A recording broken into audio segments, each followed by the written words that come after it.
Tere ilusat päeva, Eesti rahvas! Täna siis näitan ilusasti, mismoodi Eesti rahvas suvi on just tulemas, kuidas me saaksime ennast ilusasti pruuniks.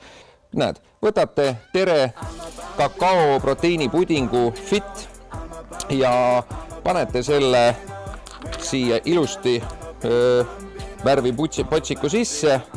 Kõik, mis siin on, valate ilusti täpselt ära. Põhiline, mis siin on, lõpud saate ära ka süüa. Ja värvimine on siis nagu ikka, et nagu tavaline iga inimene, kes on vähekenegi maja või seina või aeda värvinud, siis need kõik oskavad, aga ma pean tunnistama, et see värvimine on väga lihtne. Siin on mul need ilus keha olemas, keda määrin.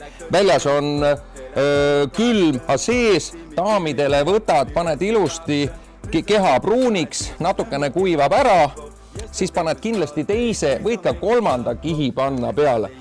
Et noh, see määrimistöö on nagu selgelt parem ja noh, ütleme niimoodi, et tervet Eesti koondist määrida naisi on oluliselt lihtsam ja meeldivam kui Eesti koondist mehi. Pärastpool oled kogu aeg kuskil uudistes, et seda ei ole vaja. Ja vaata, kui ilus ühtlane kiht, las ta nüüd kuivab ära.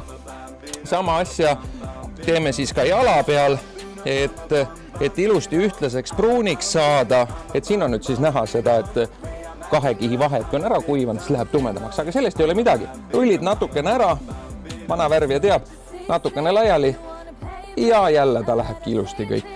Ja perfektne töö. Minu arust võib sellega tänasel päeval mitte ainult Eesti meistrivõistlustel lavale minna, vaid minu arust kas või isegi miks mitte Euroopa meistrivõistlustel või isegi miks mitte maailma meistrivõistlustel, nii et see on sobilik. See on nii hea. Viib keele alla lausa.